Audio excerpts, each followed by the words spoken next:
ભારતી એરટેલની વાત કરીએ આપણે તો સેકન્ડ લાર્જેસ્ટ ટેલિકોમ પ્લેયર છે ઇન્ડિયાની અંદર. અને પ્રાઇસ લીડરશિપ છે. પરફોર્મન્સ સારું છે, માર્જિન સારા છે, આરપુ ઇન્ક્રીઝ થાય છે. પ્લસ એના આફ્રિકામાં બી ઓપરેશન્સ છે, એમાં બી આપણે ટર્નઅરાઉન્ડ જોવા મળ્યું છે. પ્લસ એનું ઇન્ડસ ટાવર્સની અંદર બી ઇન્વેસ્ટમેન્ટ્સ છે. તો આપણે ખબર છે કે ટેલિકોમ જે સેક્ટર છે એ આગળ 2-3 વર્ષ સારું પરફોર્મ કરવાનું છે. તો ભારતી એરટેલ મારા રડારમાં બાય આવે છે. અને બીજું કયું કીધું તમે? આઈટીસી આઈટીસી આપણે જોઈએ તો લાર્જેસ્ટ સિગરેટ મેન્યુફેક્ચરિંગ કંપની છે.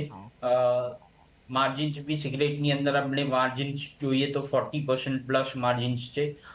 એનું બીજું જે ડિવિઝન છે એફએમસીજી ડિવિઝન જે છે એના અંદર માર્જિન્સ ઓછા છે, બટ ગ્રોથ સારી કરી રહ્યું છે. વેલ્યુએશન રિઝનેબલ છે, તો આઈટીસી બી તમે હોલ્ડ કરીને ચાલી શકો છો. ઓકે, તો આઈટીસી અને ભારતી એરટેલ બંનેમાં એક પોઝિટિવ મત બનતો દેખાઈ રહ્યો છે.